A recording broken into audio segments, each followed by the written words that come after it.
මෙන්න මේ වගේ විශාල ගණකයක් දීලා මේකේ තියෙන කුඩා ගණක ගන්න හොයන්න කිව්වොත් මේ වගේ විශාල ගණකයක් මේ තියෙන්නේ ඒක තව එක සමාන කුඩා ගණක වලට බෙදලා තියෙනවා මේ වගේ එකක තියෙන කුඩා ගණක ගන්න හොයන්න කිව්වොත් මෙන්න මේ ක්‍රමය පාවිච්චි කරන්න පුළුවන්. ඔයාලා දන්නවද මේක දිහා බලලා බලපු ගමන් කුඩා ගණක ගන්න කියන්න පුළුවන් කියලා. දන්නවද කවුරු හරි එහෙම කරන්න පුළුවන්? ඈ? ඒ ක්‍රමය දන්නවද කට්ටිය? මෙන්න මෙච්චරයි කරන්න තියෙන්නේ. හරි? මෙන්න මෙච්චරයි කරන්න තියෙන්නේ. මේ ඕනම ධාරයක්. ඔයාලා කැමති ඕනම ධාරයක් තෝරගන්න. හැබැයි මතක තියාගන්න. ඒ ධාරය පැහැදිලිව පේන්න ඕන. දැන් මට නම් වැඩිපුරම පේන්නේ මෙන්න මේ ධාරය. මං හිතලා මං ආසයි මේ ධාරෙට. හරි? කොනක ධාරයක් තෝරගන්න. කොනක ධාරයක් තෝරගන්න එක තමයි හොඳම. හරිද? කොන තමයි හොඳම. ධාරයක් දිගේ පල්ලෙහාට තියෙන කොටු ගාන ගණන් කරන්න. මෙන්න මේ ධාරේ මම තෝරගත්තේ මෙන්න මේ ධාරේ. හොඳේ? ඔන්න ඔය ධාරේ තෝරගත්තේ මෙන්න මේක දිගේ පල්ලෙහාට තියෙන කොටු ගාන ගණන් කරන්න. මම ගණන් කරනවා 1යි 2යි 3යි. මම කොටු ගාන ගණන් කරා 3යි. කොටු කීයක් තියෙනවද? 3ක් තියෙනවා. මොකද්ද කරේ? ධාරයක් දිගේ පල්ලෙහාට තියෙන කොටු ගාන ගණන් කරා. හරි? ඊට පස්සේ පුතේ දැන් මේකේ ඕන මේ කුඩා ගණක ගාන හොයන්නනේ. කුඩා ගණක ගණන හොයන්නනේ. කුඩා ගණක ගණන හොයන්න කරන්න තියෙන්නේ මෙච්චරයි. ධාරයක් දිගේ පල්ලෙහාට කොටු කීයක් තියෙනවද? ධාරයක් දිගේ පල්ලෙහාට කොටු කීයක් තියෙනවද? කොයිද? 3යි. අන්නේ 3 තුන් පාරක් ගුණ කරන්න. අන්නේ 3 තුන් පාරක් ගුණ කරන්න. 3 වරක් 3 කීයද? 9යි. 9 වරක් 3 27යි. මේ කියන්නේ ඒ කියන්නේ මෙන්න මේ විශාල ගණකයේ ඇතුලේ මෙන්න මේ වගේ චූටි ගණක මෙන්න මේ වගේ කුඩා ගණක 27ක් තියෙනවා කියන එක තමයි කියන්නේ. හරිද? දැන් කට්ටිය සමහරක් අය කිව්වා 68යි කියලා. සමහරක් අය 36යි කිව්වා. සමහරක් අය 27යි කියලා කිව්වා. හරිද? 27යි කියලා කිව්වා.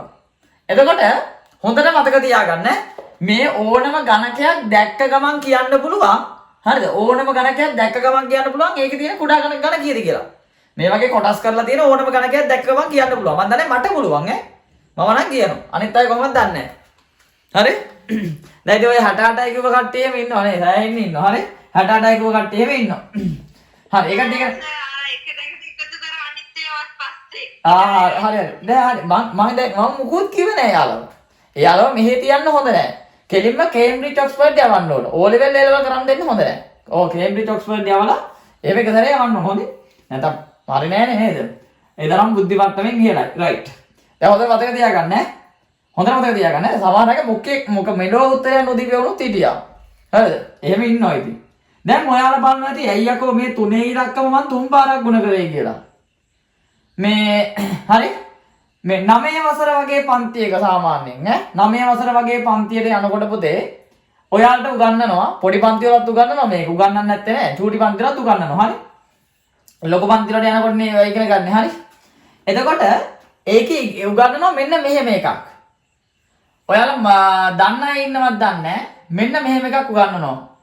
ගණකයක පරිමාව නැත්නම් ඔව් ගණකයක හේවත් ගණකාභයක ඕනම එකක පරිමාව හොයන්න උගන්වනවා. පරිමාව හොයන්නේ කොහොමද? දිග ගුණ කිරීම පළල ගුණ කිරීම උස.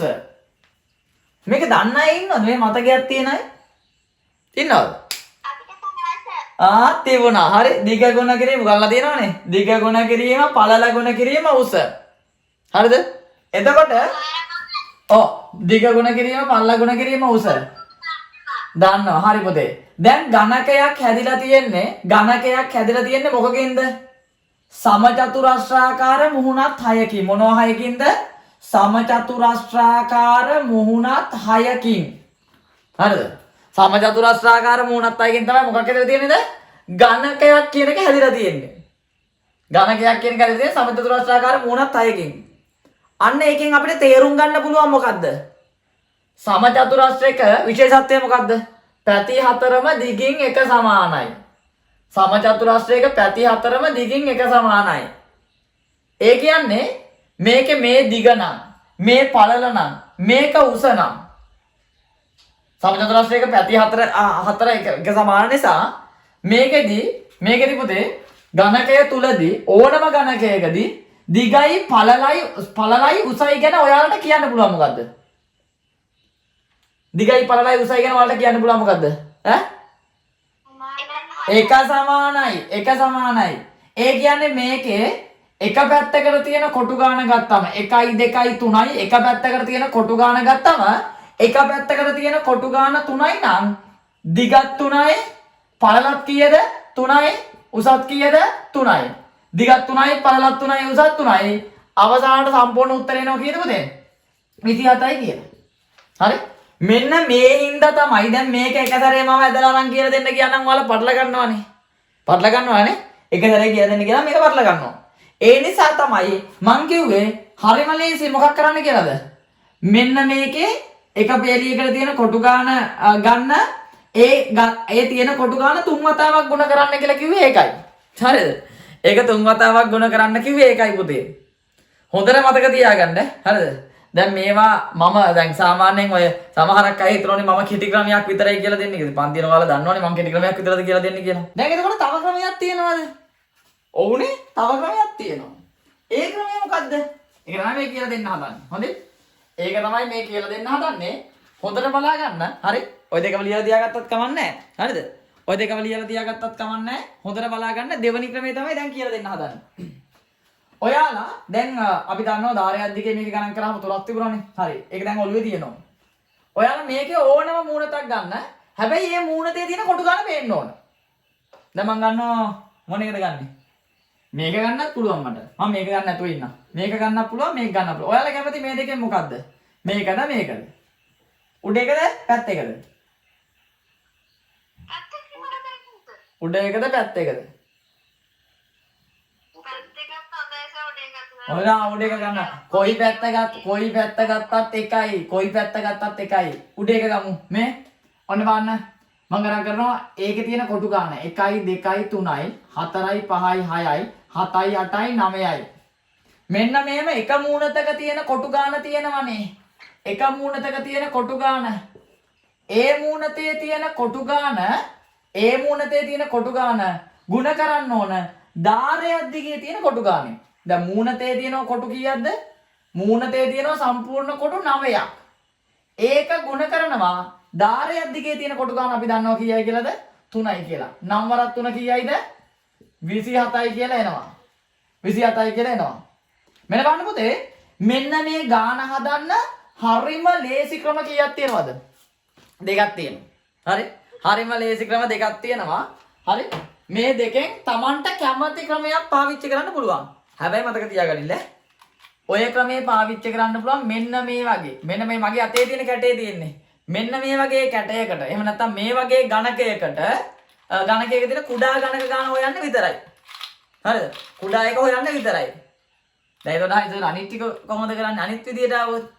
දැන් මේකේ තියෙනවනේ ගණක පාඩම් 4ක්. හරි? ගණක පාඩම් 4ක් තියෙනවා. ඒක නිර්දේශ ගණක පාඩම් 4ක් තියෙනවා. ඔය 4ම කියලා දෙනවා. හැම ගානක් ගානෙම කියලා දෙනවා. හැබැයි ඉතින් මම කියලා දුන්න විතරක් මදි. උනන්දුවෙන් මේවා කරලා මතක තියාගන්නත් ඕන. ඊට පස්සේ ඉතින් මේ පොඩ හිතන්නත් පුළුවන් වෙන්න ඕන. හොඳේ? හිතන්න නැතුව කරන්න බෑ මොකද? හරි? හිතන්න නැතුව කරන්න බෑ. හිතන්න පුළුවන් වෙන්න ඕන. හරි? මේ පිළිබඳව ප්‍රශ්න තියෙනවද කාට හරි? තේරුණාද හොඳටම? ළමයි? තේරුණාද?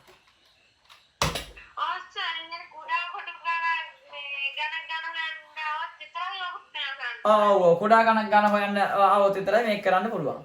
හරි? හරි පුතේ. එච්චරයි. ටක් ගාලා එහෙනම් ලියා ගන්න. ක්‍රම දෙකම ලියා ගන්න. ගැටුව තියෙන්නේ මහන්.